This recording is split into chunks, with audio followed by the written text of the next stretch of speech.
Parlement ne représente que la corruption. Vous, capitalistes, vous n'avez cessé de pousser la classe ouvrière à la misère. Et vous, communistes, vous avez cessé d'exploiter cette misère voulue par les capitalistes.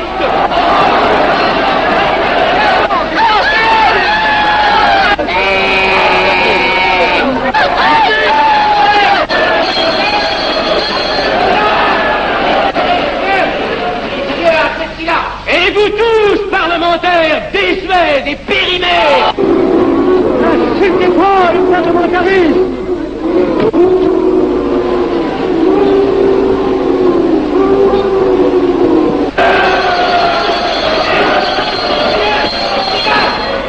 Messieurs, je vais lever la séance. Continuez, monsieur Arthur. Messieurs, je n'ai plus rien à dire.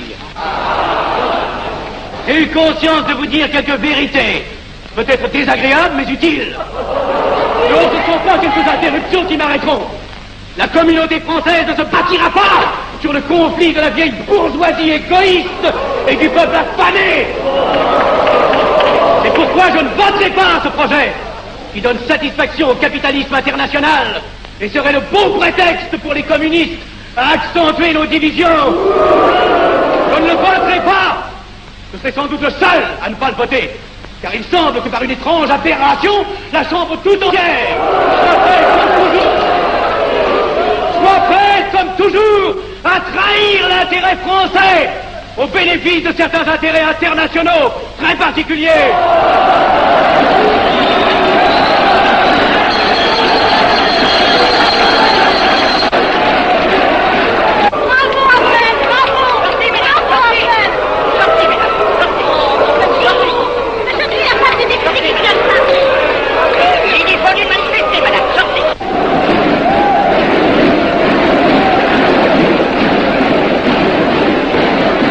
Il a du courage, ce petit Appel. Ces petits nationaux trop puritains nous font perdre notre temps. Il faudrait l'éduquer un peu. De quelle loge est-il? Il n'est pas de chez nous, mon frère Dubois. Tout s'explique. Voilà un garçon intelligent qui a besoin d'une méthode et de conseils. Présentez-le donc. Il est sensible, il faudra procéder avec précaution. Envoyez-lui la rivière, il saura le persuader. J'y vais.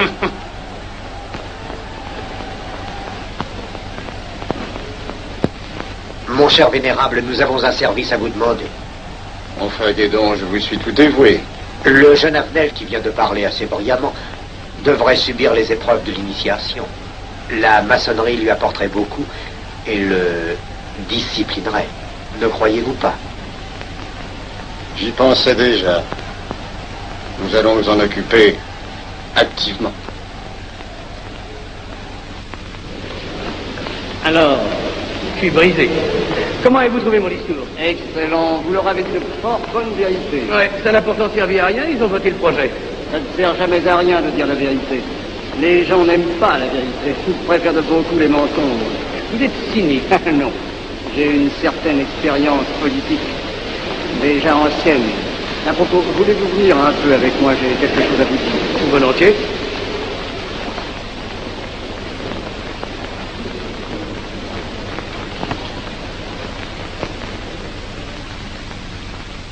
Oui, voyons, je voulais vous dire, si nous reprenions notre conversation sur la franc-maçonnerie, vous m'avez dit l'autre jour que vous étiez curieux de connaître cette association.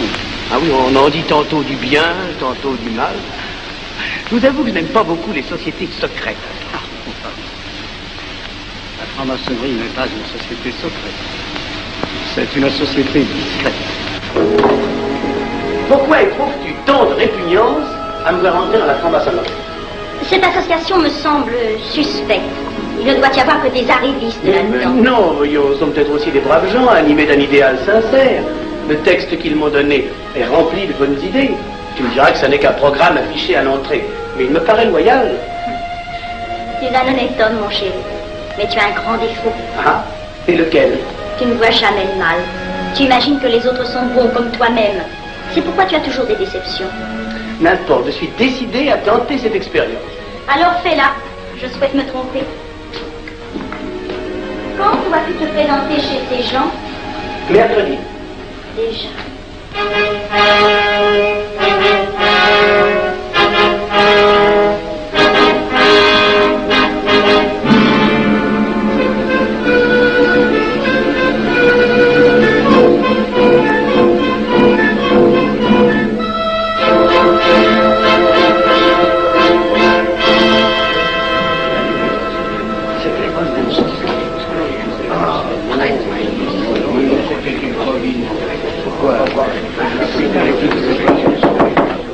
Mes frères, les travaux reprennent force et vigueur.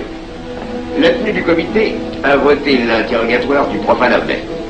Nous allons lire les rapports confidentiels de nos enquêteurs. Pierre Avenel, né en 1902 à Laval, a fait sa première communion. Oh, mon frère, je vous en prie. Mais déclare ne pas pratiquer régulièrement. A même cessé de fréquenter l'église. Très bien. Mais s'avoue spiritualiste.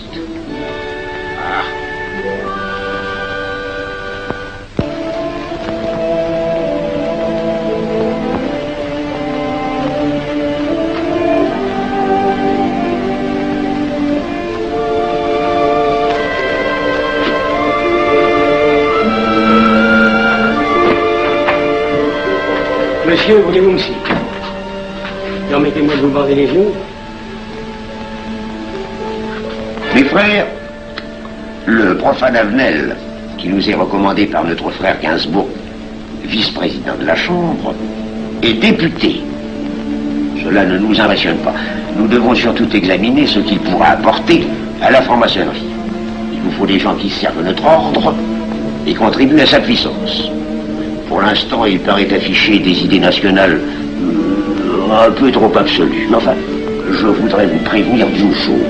Comme il est de notre intérêt de tenir en main un grand nombre de parlementaires, il vaudrait peut-être mieux ne pas lui poser des questions qui pourraient le choquer. On nous le signale comme assez sensible sur les questions spirituelles ou religieuses. Quand il aura travaillé quelque temps parmi nous, il aura évolué.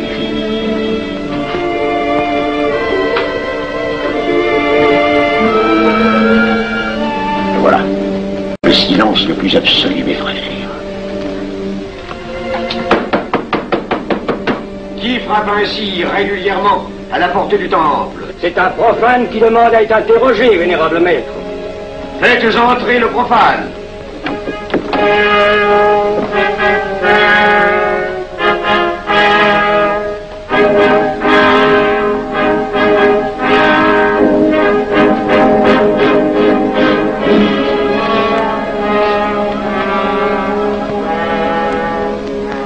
Monsieur, vous avez déclaré vouloir faire partie de la franc-maçonnerie.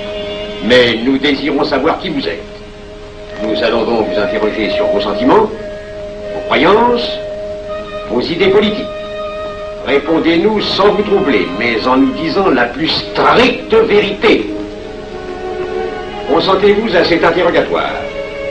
J'y consens. Monsieur, croyez-vous en Dieu? Et pourquoi? Vous semblez être déçu par ce premier contact avec la maçonnerie. Mais l'interrogatoire est assez pénible. J'ai dû paraître ridicule. Vous vous trompez. D'autres qui sont passés avant vous ont moins bien répondu. Vous avez été reçu avec une majorité convenable, 16 voix contre 10. Comment, j'ai eu 10 voix contre moi? Non, 2 seulement. 2. Mais les voix d'opposition comptent pour 5. Un opposant de plus, et vous étiez plaqué. La maçonnerie est difficile sur le choix de ses candidats. Pas assez, mon cher, pas assez. Je dois même vous avertir que lorsque vous serez en loge, vous serez déçu. Le milieu maçonnique est épouvantablement médiocre. Vous verrez que vous nous apporterez plus que vous ne recevrez. Mais ces rites dont vous m'avez parlé, ces initiations mystérieuses... De bêtises. Il y en a qui y attachent un certain sens symbolique. La plupart des maçons rient eux-mêmes de ces vieilles pratiques désuètes. Seulement le jour de votre initiation, tenez-vous bien, les épreuves de la cérémonie ne sont pas commodes.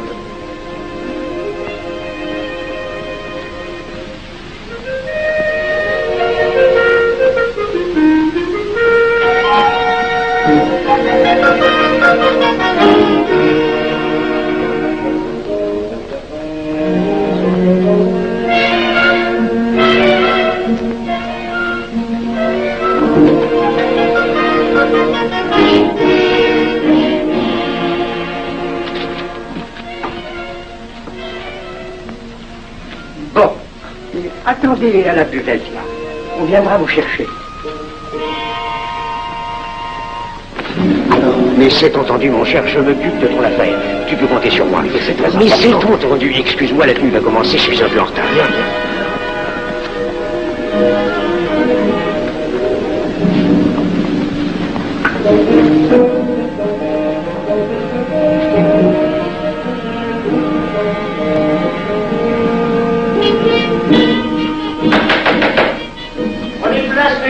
Nous allons ouvrir les travaux. Mon frère Durand, veuillez prendre place à l'ordre.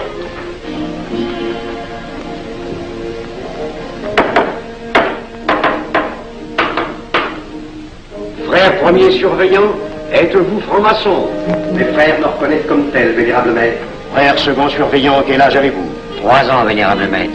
Frère premier surveillant, quel est le premier devoir d'un surveillant en loge? Vénérable maître, c'est de s'assurer que le temple est couvert. Veuillez vous en faire assurer par le frère couvreur.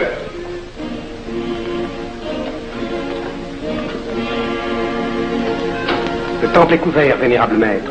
Frère second surveillant, quel est le second devoir des surveillants en loge? Vénérable maître, c'est de s'assurer que tous les frères présents sont membres réguliers de la loge ou visiteurs connus. Debout, et alors, mes frères. Frère premier et second surveillant, assurez-vous que tous les frères rangés devant vos colonnes sont membres réguliers de la loge ou visiteurs connus.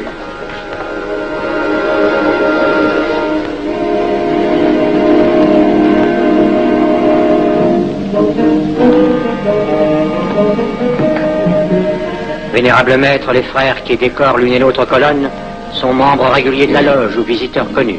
Il en est de même à l'Orient. Frère premier surveillant, à quelle heure les francs-maçons opèrent-ils leurs travaux? À midi, vénérable maître. Quelle heure est-il, frère second surveillant? Il est midi, vénérable maître. Puisqu'il est l'heure du travail, frère premier et second surveillant, invitez les frères de vos colonnes à se joindre à vous et à moi pour ouvrir les travaux de la respectable loge des enfants de l'univers Orient de Paris, au grade d'apprenti, en la forme accoutumée.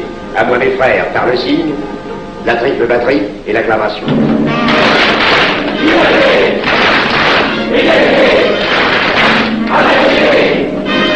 Prenez place, mes frères, les travaux sont ouverts.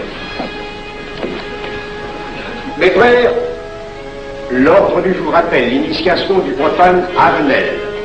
L'atelier a voté dans une précédente tenue la mission du dit profane.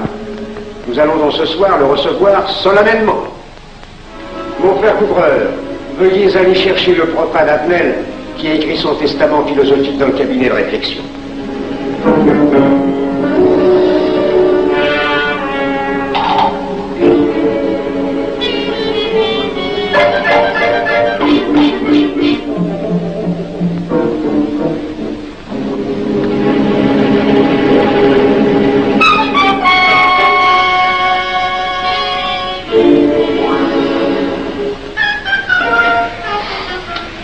Rigolo leur truc.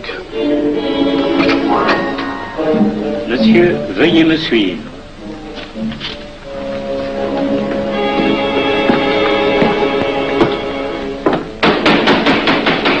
Qui frappe ainsi régulièrement à la porte du temple? Général de maître, c'est un profane qui demande à être reçu maçon s'il en est jugé digne. Frères, armez-vous de vos glaives. Faites entrer le profane.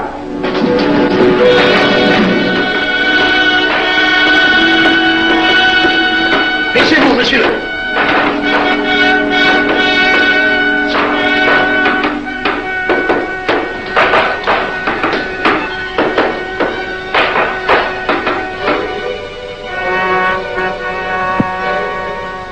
Monsieur, cette épée que vous sentez sur votre poitrine est toujours levée pour punir le parjure. Elle est le symbole du remords qui déchirerait votre cœur si vous deveniez traître à la société dans laquelle vous voulez entrer. Est-ce de votre propre volonté, en pleine liberté, que vous vous présentez parmi nous? Oui. C'est une institution qui ne procède que d'elle-même. Elle prend sa force dans la raison. Persistez-vous toujours dans vos intentions? Êtes-vous bien déterminé à vous soumettre aux épreuves, quelles qu'elles puissent être? J'y consens. En ce cas, confiez-vous à la main qui va diriger vos pas.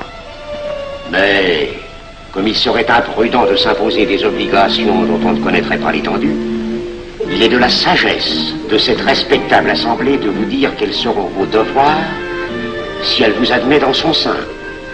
Le premier est un devoir absolu de secret sur tout ce que vous pourrez entendre et découvrir parmi nous, ainsi que sur tout ce que vous verrez et saurez par la suite. Je dois exiger de vous un serment, prêté sur la coupe des libations. Consentez-vous à le prêter? Oui. Frère expert, faites approcher le profane. Et vous, maître des cérémonies, apportez la coupe des serments. Présentez la coupe au profane.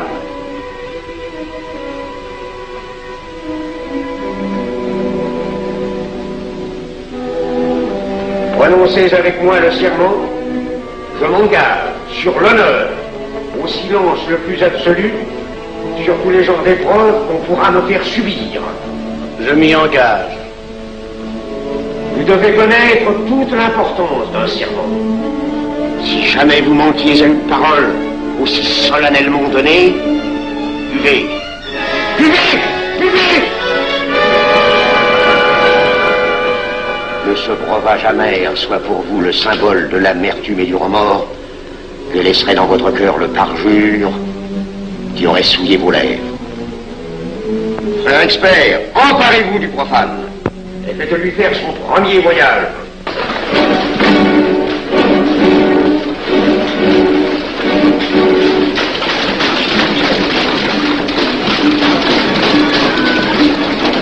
Voilà, c'est un profane qui demande à être reçu maçon. Comment ose-t-il l'espérer? C'est qu'il est libre et de bonne mère. Puisqu'il en est ainsi, qu'il passe.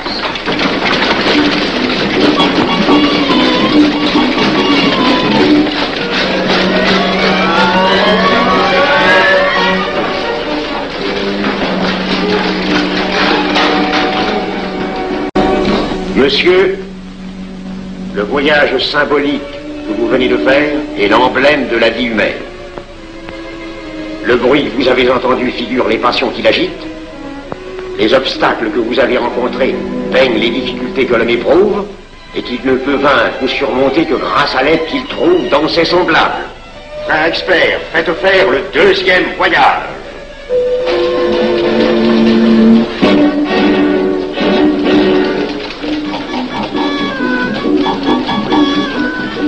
Qui va là?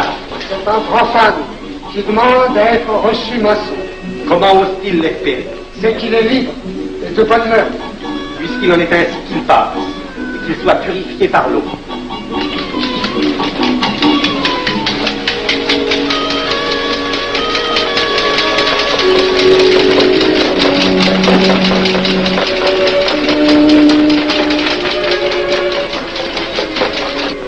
Monsieur, nous avons procédé à l'épreuve de l'eau qui représente l'épuration de votre esprit naissant à la vie maçonnique.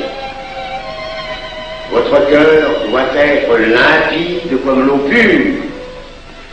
Frère expert, faites faire le troisième voyage.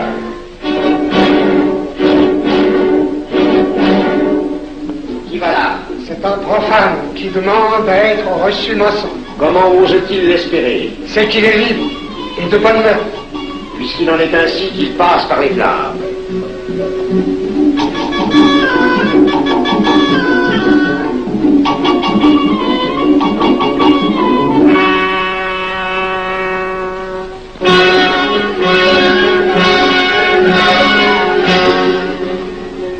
Monsieur, les flammes dont vous avez été environné ont achevé vos épreuves. L'ordre maçonnique dans lequel vous demandez à être admis pourra peut-être un jour exiger que vous versiez jusqu'à la dernière goutte de votre sang pour sa défense et celle de vos frères.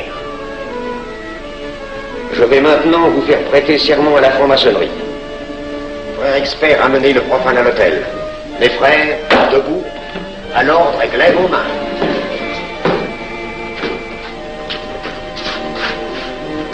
Moi, Pierre Avenel. Moi, Pierre Avenel. De ma propre et libre volonté. De ma propre et libre volonté. En présence de cette respectable assemblée de maçons. En présence de cette respectable assemblée de maçons. Je jure et promets solennellement. Je jure et promets solennellement. De ne jamais révéler aucun des mystères de la franc-maçonnerie qui vont m'être confiés.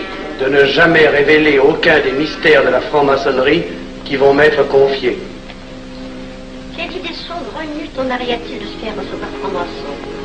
Je lui ai déconseillé tant que j'ai pu, mais tu sais comme il est entêté. Il va se trouver dans un milieu d'arrivistes si médiocre.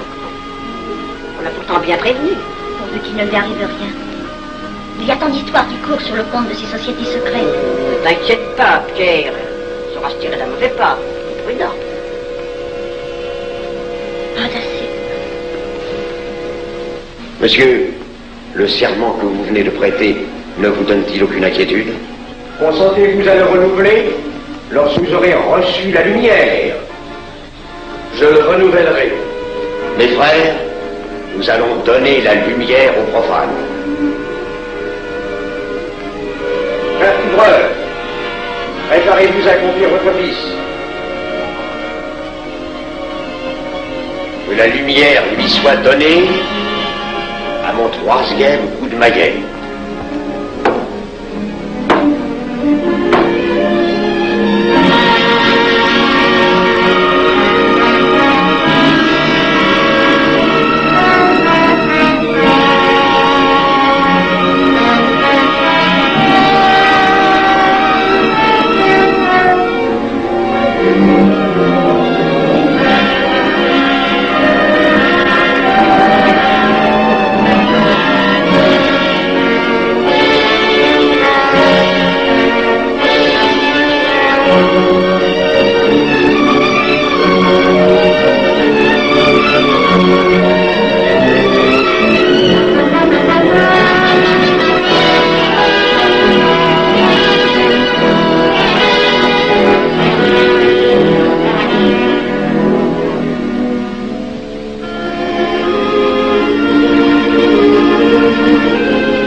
Ces glaives que vous voyez tourner vers vous vous annoncent que tous les maçons voleront à votre secours si vous respectez et si vous observez nos lois. Mais ils vous annoncent aussi que si vous trahissez votre serment, vous n'échapperez pas à la vengeance de tous les frères répandus sur la surface du globe et qui ont juré de punir le parjure. Le jurez-vous, mes frères? Nous le jurons.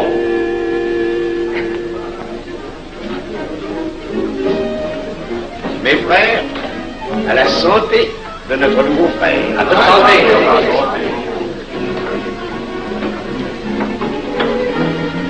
Mon très cher frère, qu'est-ce que vous pensez de cette soirée? Eh bien, c'est curieux. Cette cérémonie est très impressionnante. Mon cher frère, pourrais-je vous laisser ma carte au cas où vous auriez besoin de mes services? Je vends de tout, de la poterie, des chaussures, du savon à des prix invraisemblables. Tu permets, mon cher Lévi-Stein? Je t'en prie. Mon frère Avenel, nous allons bientôt vous mettre à contribution. Oui, un de nos amis de notre loge voudrait un bureau de tabac. Le Grand Orient est submergé de monde en ce moment. Avec vous, ça ira peut-être un peu plus vite. Volontiers. Je vous remercie. Ah, dans quelque temps, je vous parlerai aussi d'une autre affaire. Depuis plusieurs années, j'ai droit à la Légion d'honneur. Je ne m'en suis jamais occupé, je n'ai pas dérangé nos amis pour ça, on leur demande déjà tellement de choses, n'est-ce pas? Vous m'aiderez? À votre service. Merci beaucoup. Alors, on nous voit. Ah non, pas comme ça. Voyez-vous, des petits coups secs avec le pouce, là, comme ça. Bon, essayez. Bon, et ben voilà. Avec ce signal-là, on ouvre toutes les portes.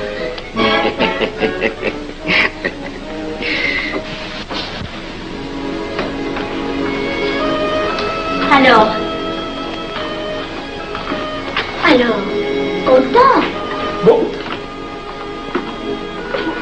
Tu as l'air contrarié. Oh non. Déjà déçu? Pas encore. Tu me raconteras la séance. Ah, j'ai juré de ne rien dire. Même à moi? Écoute, c'était pas ridicule. C'était étrange.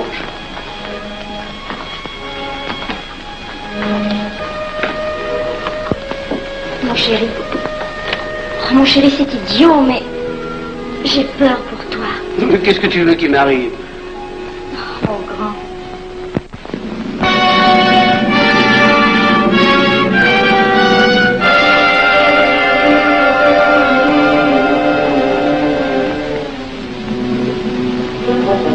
Mon très cher frère Avenel, vous êtes député. J'ai un service à vous demander. Tous les détails sur la plomberie. Mon très cher frère, si vous pouviez m'obtenir cette place, vous me feriez plaisir. Mon cher, donnez donc un coup de téléphone au préfet, qu'il m'ôte cette contravention. Demandez la liberté, le scandale fascinateur.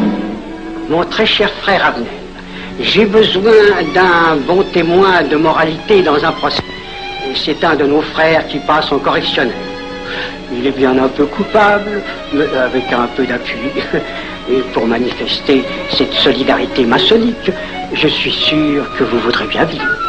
L'arrestation du banquier Charles Lévy. Le crime des banques coopératives.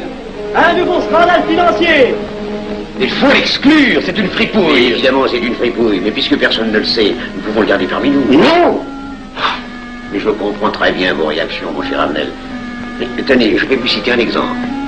J'ai vécu pendant 20 ans en maçonnerie avec un frère que je considérais comme un escroc. Ben, je n'ai rien dit, parce que c'était un excellent maçon. Nous ne sommes pas du même avis.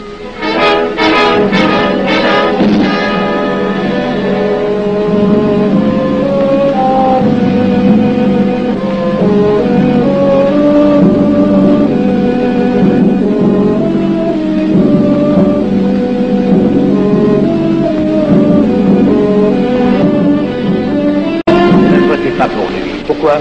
C'est un adversaire de la maçonnerie. Mais son projet est excellent. Qu'importe, il nous dessert. Vous n'avez pas l'air de mon avis. Non. Non, je ne ferai pas ce que vous voulez. Un mouvement! de vous conformer à la discipline républicaine. La discipline républicaine est maçonnique. Je sais ce que c'est, allez, c'est une canaillerie. Mon frère, ne laissez pas vos paroles dépasser votre pensée. Oh, ne croyez pas que je sois en colère, non, j'ai tout mon sang-froid, au contraire. Et c'est pour ça que je ne voterai pas cette loi unique. Vous détruisez ce pays en l'empoisonnant doucement. Mais vous ne parlez pas sérieusement. Mais vous ne comprenez donc rien.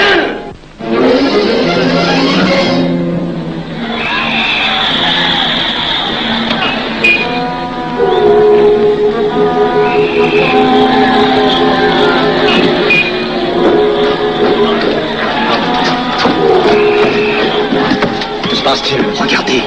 Mais calmez-vous, mon vieux. Ce n'est rien. Rien.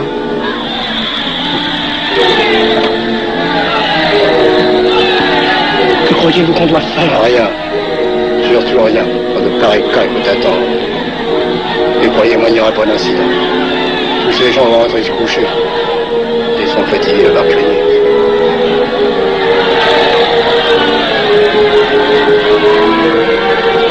Qu'en pensez-vous, Arnel? Je voudrais être avec eux, place de la Concorde. Vous ne parlez pas sérieusement? Je n'ai pas envie de rire.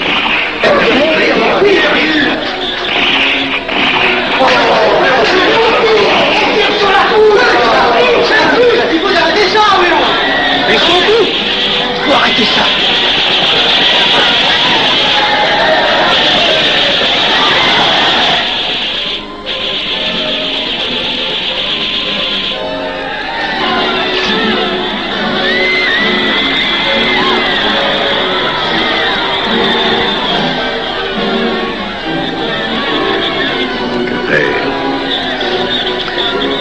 Trop tard. On tire encore. Coup de feu.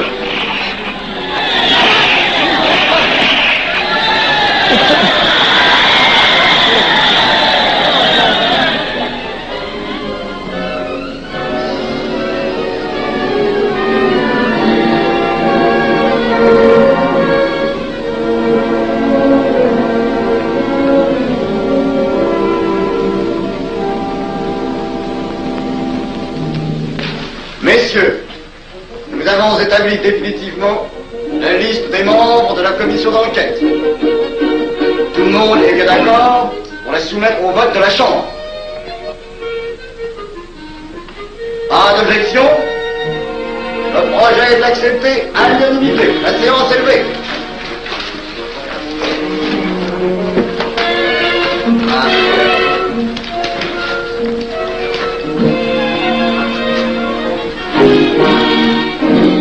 Que ça va marcher? Je ne prévois pas d'opposition. Si cela est ainsi, nous risquons de nous en tirer. Je le crois sincèrement. Nos frères députés nous attendent dans un salon voisin. Ils sont impatients de vous entendre. Allons-y. Arnel.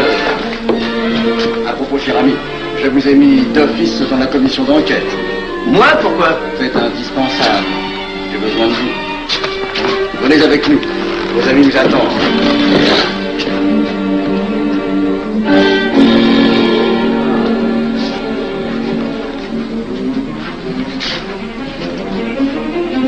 Mes frères, puisque nous sommes entre nous, je puis vous dire bien confidentiellement que nous allons traverser ces événements graves sans trop de dommages.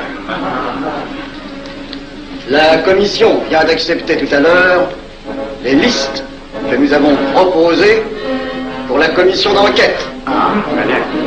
Beaucoup de nos adversaires en font partie, mais dans l'ensemble, les maçons sont encore en majorité.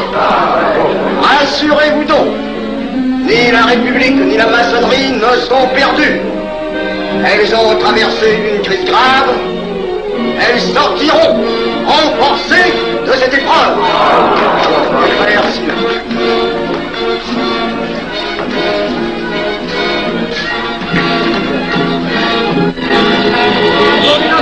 Le scandale de la commission d'enquête. Demandez l'antimafon, le scandale de la commission d'enquête.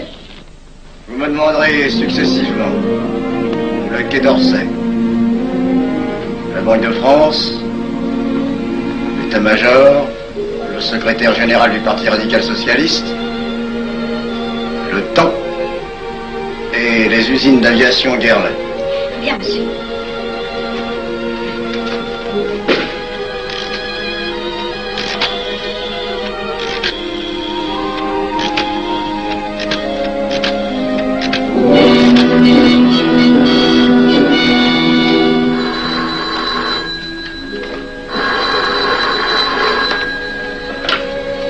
Allô, le chef de cabinet du ministre. Allô? Mais oui, passez-le moi. Lui-même, à vos ordres, votre très cher ami. Je ne peux rien vous dire par téléphone. Il pleut. Vous me comprenez? À merveille. Alertez tous nos amis à l'étranger. Qu'en aucun cas, on ne parle de nous. Silence. Compris. Allô, ici Général Maisonnat. À vos ordres, mon cher Larivière. Je compte sur vous, mon cher général, pour que l'armée ne varie pas politiquement. Elle doit rester divisée, avant tout. Ne craignez rien, j'ai déjà procédé à des changements importants. Tous les officiers suspects d'être contre nous ont été éloignés de Paris et séparés les uns des autres. Mais frère, il est indispensable de franchir cette mauvaise passe. Il ne faut pas trop de mouvement de course. N'est-ce pas, mon frère sous-gouverneur? Nous maintiendrons la monnaie. La presse de droite doit essayer d'attaquer la presse de gauche. Il faudra quelque temps pour donner le change. C'est entendu.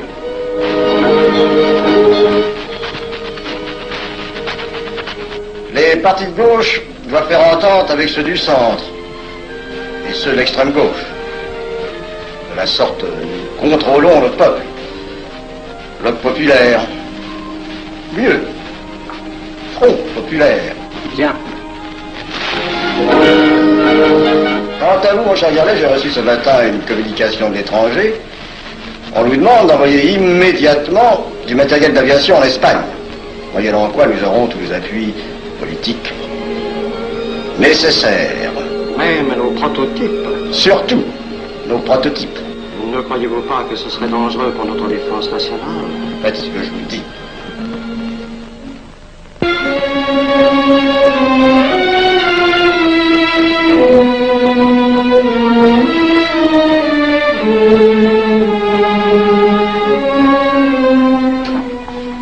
Monsieur Avenel, faites entrer. Ah, bonjour, cher ami. Comment on va? Bien, merci. Ah, je vous ai fait appeler. Que se passe-t-il? On ne vous voit plus. Vous le boudez? Oh non. Cigarette. Non, merci. Dites-moi, pourquoi avez-vous refusé de faire partie de la commission d'enquête? Oh, j'ai beaucoup de travail en ce moment et je fais déjà partie d'autres commissions. Avenel, répondez-moi franchement. Ce n'est pas parce que nous avons eu l'autre jour une petite discussion bien fraternelle? Eh bien, justement, si.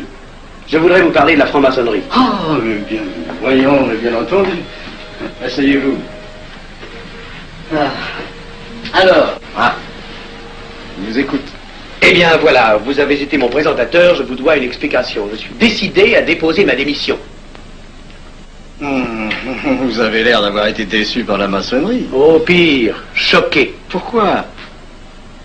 Mais confessez-vous, mon vieux. Vous ne serez pas le premier maçon qui m'aura ouvert son cœur. Qu'est-ce qu'on vous a fait? Mais à moi, personnellement, rien. Mais je trouve ce milieu maçonnique... pourri d'arrivistes écœurants. Je vous l'accorde. Ah, je ne vous le fais pas dire. Oh, croyez-vous que je sois dupe? Alors, je ne comprends pas. Tant de vertus affichées sur le programme à la porte. Tant de mystères à l'intérieur pour ne cacher que ces petites combines, ces appétits de comitard. Je m'attendais à trouver des hommes dévoués, sinon supérieurs. Au lieu de ça, je n'ai rencontré que des quémandeurs de bureaux de tabac ou de décoration, ou alors des fripouilles qui cherchaient à m'utiliser pour échapper à des condamnations. En dehors d'eux, des phraseurs, des sectaires, ignorant tout, ne connaissant rien de l'histoire de leur pays, rien de l'histoire du monde, rien de la politique, rien de la philosophie, rien. Ah, des cerveaux vides, mais des dents longues, et des langues folles. Et c'est cela qui gouverne la France. Quel grade avez-vous maintenant? J'ai été initié à la maîtrise il y a peu de temps. Eh bien, si vous avez le courage de vivre encore quelques années dans la médiocrité des ateliers bleus, vous passerez ensuite aux ateliers supérieurs. C'est mieux? C'est autre chose. Voyons, vous êtes 33e, n'est-ce pas? C'est le grade le plus haut dans la maçonnerie.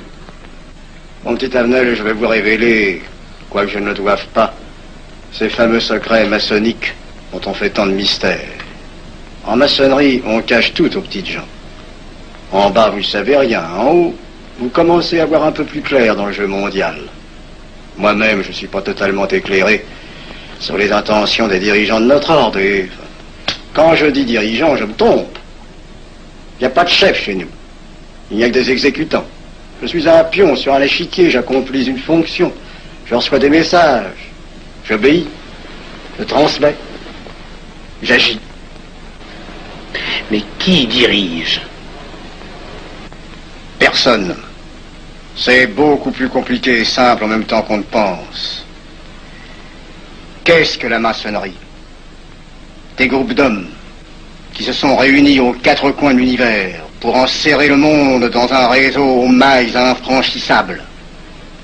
Nous sommes 50 000 en France, 500 000 en Angleterre, 3 millions en Amérique, c'est peu. Mais c'est énorme, parce que nous formons un bloc uni d'une seule volonté. Nous rayonnons partout, nous commandons partout.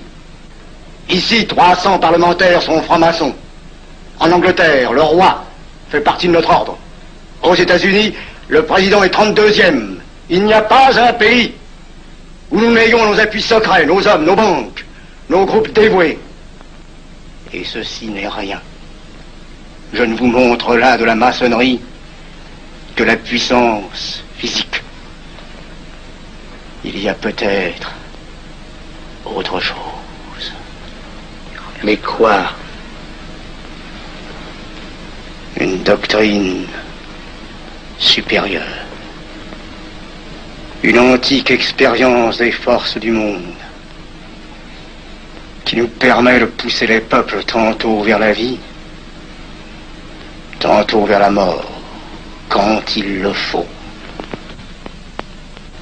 La mort? Je croyais la maçonnerie attachée à la paix. À une certaine paix. Notre paix. Sinon,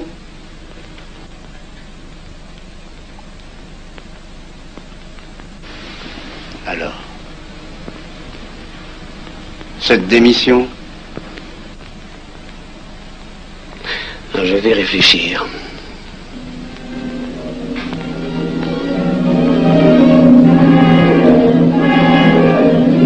Alors, il n'y a qu'une solution, la guerre. Pour réussir à déclencher la guerre, la maçonnerie a besoin de tous ces hommes. Sur combien de voix pouvons-nous compter à la Chambre? Nos frères parlementaires sont à peu près tous sûrs. Sauf un que j'oserais nommer, car il fait partie de notre loge. Qui donc? Avenel. Il tient des propos contre le Grand Orient et qui l'accuse de vouloir déclarer la guerre à l'Europe. Je n'ai jamais eu confiance en ce type-là. C'est une faute de l'avoir laissé entrer ici. Nous pouvons encore leur amener de meilleurs sentiments. De que vous réussissiez. Qui sait? Nous avons peut-être les moyens pour ça.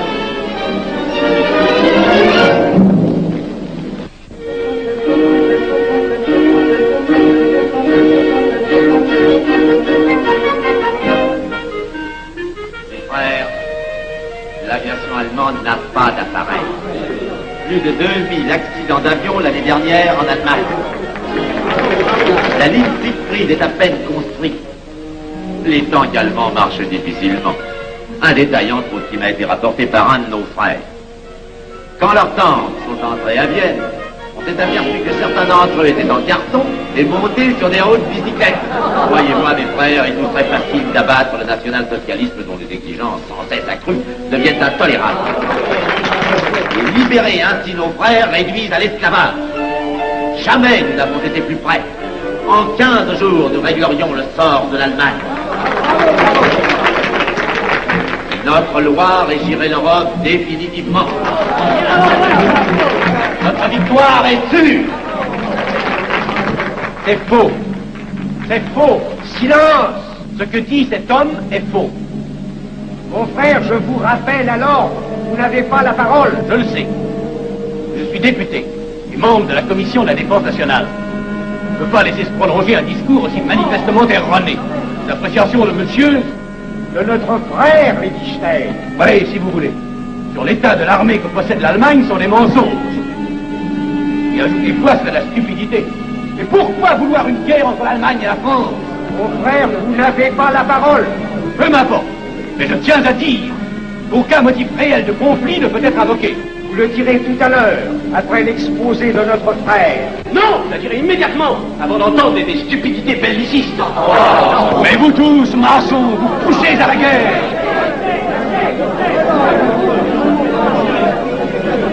Pour que ce pays soit gouverné par vos lois, par les Juifs et la maçonnerie surtout.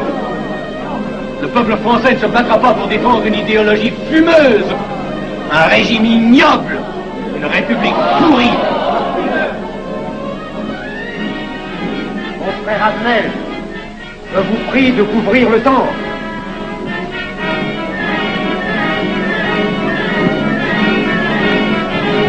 Vous êtes tous des menteurs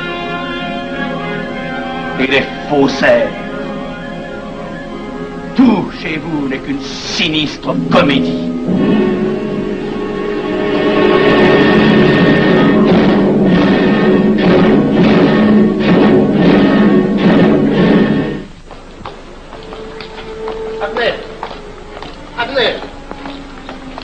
Abner, excusez-moi, comme vous, j'habite Neuilly, c'est pourquoi je me permets de vous rejoindre. Oui, vous avez fort bien fait, monsieur. J'étais près de vous à la CNU. Je voulais vous féliciter. Oh, merci. Vous avez très bien fait de leur crier des vérités. Ce sont des fous. Malheureusement, il est impossible de leur faire entendre raison. Les événements sont pourtant indiscutables. Oui, oui. Dites-moi, j'ai des documents confidentiels sur l'action actuelle de la maçonnerie qui peut-être vous intéresseraient. Des documents? Oui, des documents. Vous êtes député, il serait utile et urgent que je vous les communique. Mais je crois bien, où sont-ils? Chez moi, pas très loin d'ici. Si vous avez quelques minutes. Oui, volontiers, allons. Alors, qu'est-ce qu'on décide? Pétard ou couteau? Le couteau, ça fait moins de bruit. Attention, voilà.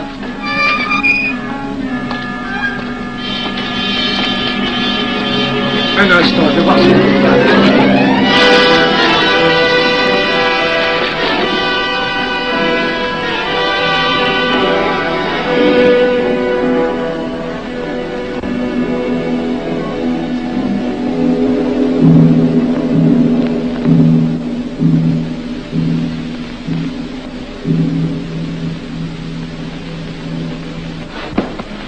Ne t'inquiète pas, mon chéri.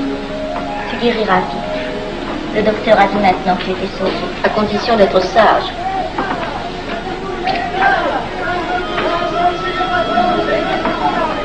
Qu'est-ce qu'on entend? C'est la mobilisation générale, mon chéri. Quoi, la mobilisation? Ne t'achète pas, je t'en supplie. Je n'aurais pas dû te le dire, mon Dieu.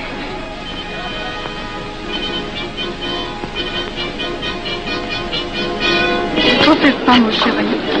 Tu reviendras vite.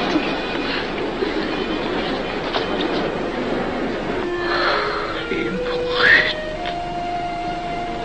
Ils sont arrivés. Ils ont réussi à déclencher leur guerre. Oh, ne bouge pas. Tes plaies sont à peine fermées. Si j'étais pas tombé sous les coups de ces criminels, j'aurais peut-être pu arrêter ça. Mais non, tu n'aurais rien pu empêcher, mon chéri. Ces hommes sont plus forts que toi. Ils ne t'auraient pas manqué.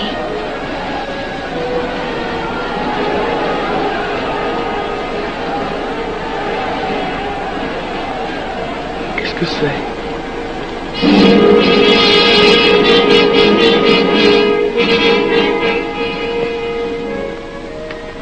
Les malheureux,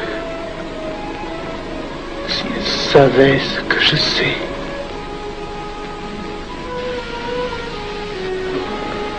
Mes frères, nous pouvons affirmer en toute sérénité que la franc-maçonnerie universelle a présentement atteint son but.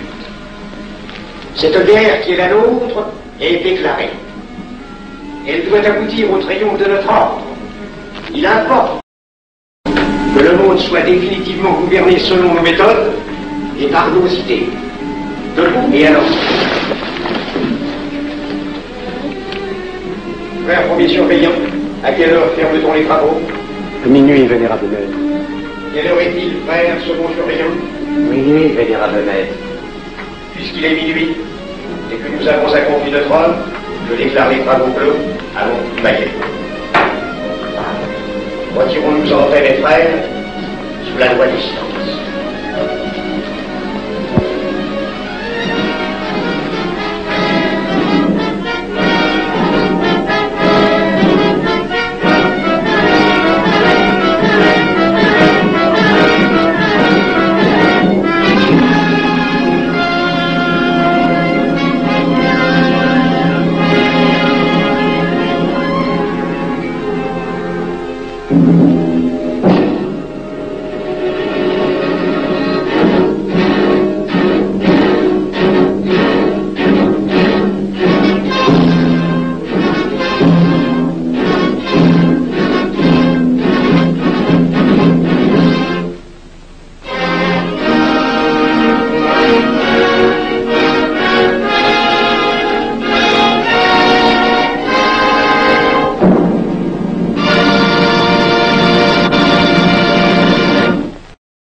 President John F. Kennedy. Ladies and gentlemen, the very word secrecy is repugnant in a free and open society, and we are, as a people, inherently and historically opposed to secret societies, to secret oaths, and to secret proceedings. We decided long ago that the dangers of excessive and unwarranted concealment of pertinent facts far outweighed the dangers which are cited to justify it. Even today, there is little value in opposing the threat of a closed society by imitating its arbitrary restrictions. Even today, there is little value in ensuring the survival of our nation if our traditions do not survive with it. And there is very grave danger that an announced need for increased security will be seized upon by those anxious to expand its meaning to the very limits of official censorship and concealment. That I do not intend to permit to the extent that it's in my control. And no official of my administration, whether his rank is high or low, civilian or military, should interpret my words here tonight as an excuse to censor the news, to stifle dissent, to cover up our mistakes, or to withhold from the press and the public the facts they deserve to know. For we are opposed around the world by a monolithic and ruthless conspiracy that relies primarily on covert means for expanding its sphere of influence, on infiltration instead of invasion, on subversion instead of elections, on intimidation instead of free choice, on guerrillas by night instead of armies by day. It is a system which has conscripted vast human and material resources into the building of a tightly knit, highly efficient machine that combines military, diplomatic, intelligence, economic, scientific, and political operations. Its preparations are concealed, not published. Its mistakes are buried, not headlined. Its dissenters are silenced, not praised. Its dissenters are silenced, not praised.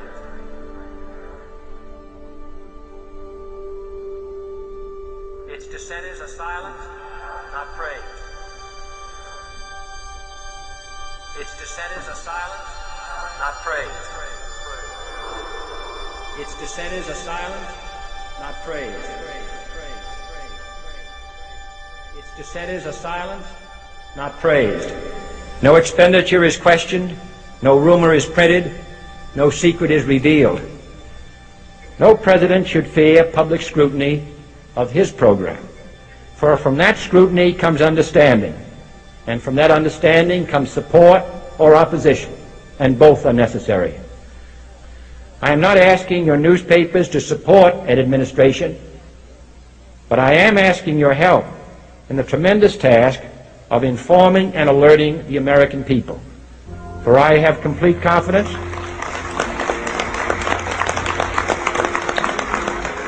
and the response and dedication of our citizens whenever they are fully informed. I not only could not stifle controversy among your readers, I welcome it. This administration intends to be candid about its errors, for as a wise man once said, an error doesn't become a mistake until you refuse to correct it. We intend to accept full responsibility for our errors, and we expect you to point them out when we miss them. Without debate, without criticism, no administration and no country can succeed, and no republic can survive.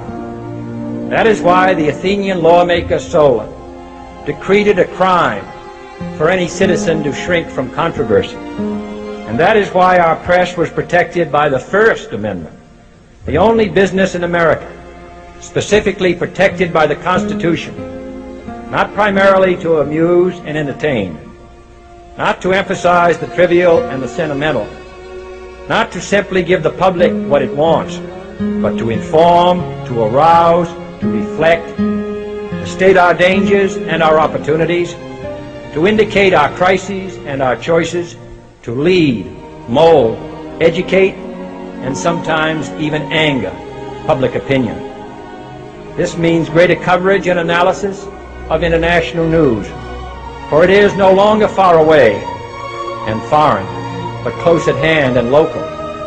It means greater attention to improved understanding of the news, as well as improved transmission. And it means, finally, that government at all levels must meet its obligation to provide you with the fullest possible information outside the narrowest limits of national security. And so it is to the printing press, to the recorder of man's deeds, the keeper of his conscience, the courier of his news, that we look for strength and assistance, confident that with your help, man will be what he was born to be, free and independent.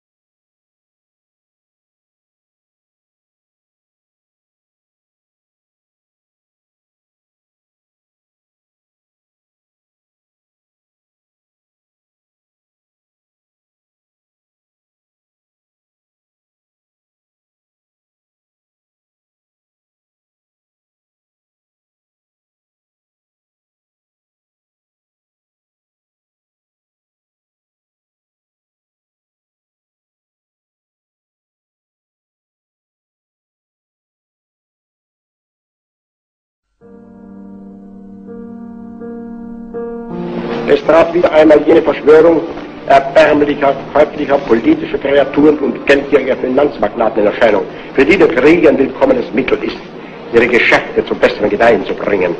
Das internationale jüdische Völkergift begann immer mehr gegen jede gesunde Vernunft zersetzend zu arbeiten.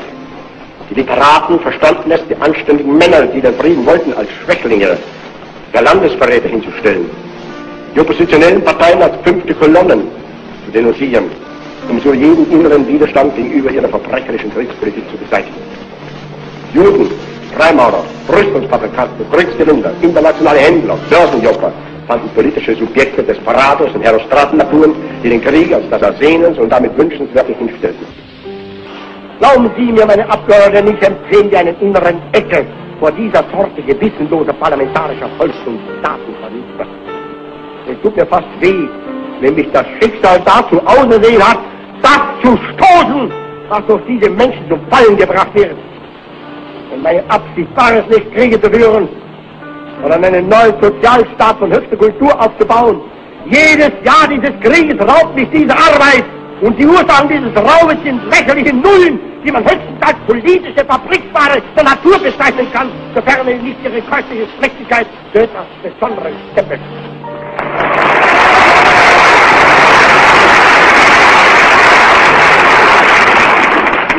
Mr. Churchill hat mir soeben wieder erklärt, dass er den Krieg will. Er hat nun vor etwa 6 Wochen mit dem Krieg in dem Raum begonnen, in dem er anscheinend glaubt, wohl besonders stark zu sein, nämlich den Luftkrieg gegen die Zivilbevölkerung. Allerdings unter dem vorgeschobenen Motto, gegen sogenannte gerichtswichtige Einrichtungen. Diese Einrichtungen sind seit Freiburg offene Städte, Marktflecken, Bauerndörfer, Wohnhäuser, Lazarette, Schulen, Kindergärten und was sonst noch alles getroffen wird. Ich habe bisher darauf kaum antworten lassen. Aber das soll nun nicht bedeuten, dass dies die einzige Antwort ist oder bleiben wird.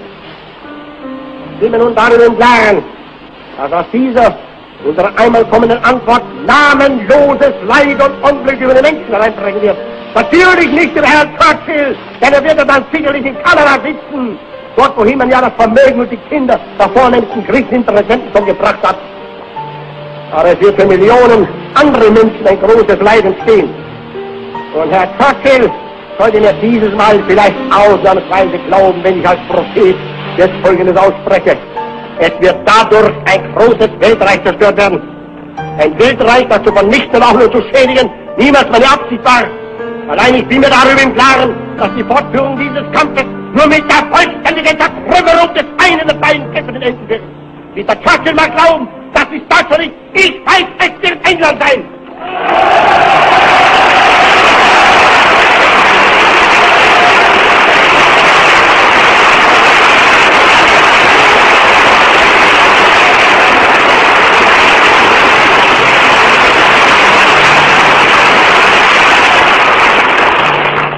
In dieser Stunde fühle ich mich verpflichtet, vor meinem Gewissen noch einmal einen Appell an die Vernunftfrau in England zu richten.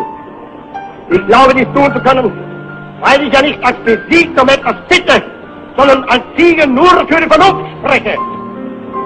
Ich sehe keinen Grund, der zur Fortführung dieses Kampfes zwingen könnte. Ich bedauere die Opfer, die er fordern wird. Auch meinem eigenen Volk möchte ich sie ersparen. Ich weiß, dass Millionen deutsche Männer und Jünglinge bei dem Gedanken glühen, sich endlich mit dem Feind auseinandersetzen zu können, der ohne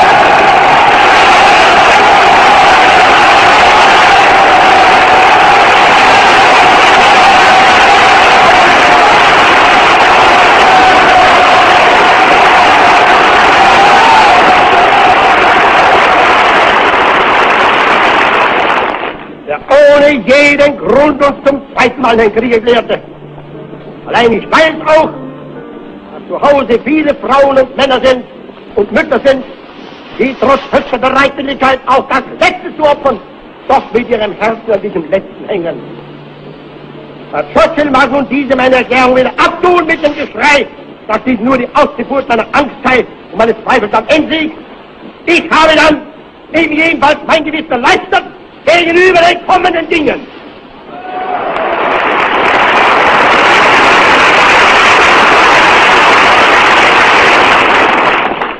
Abgeordnete Männer des Deutschen Reichstags, im Rückblick auf die hinter uns liegenden 10 Monate werden wir wohl alle von der Gnade der Horde und bezwungen, die uns das große Werk gelingen ließ. Sie hat unsere Entschlüsse gesegnet und uns auf den schweren Wegen begleitet. Ich selbst bin ergriffen von dem Bewusstsein, der mir von ihr erteilten Bestimmung, meinem Volk die Freiheit und Ehre wiedergegeben zu haben.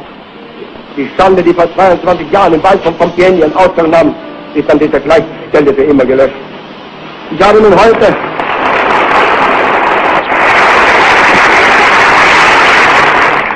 nun heute die Männer vor der Geschichte genannt, die es mir ermöglicht haben, das große Werk zu vollbringen.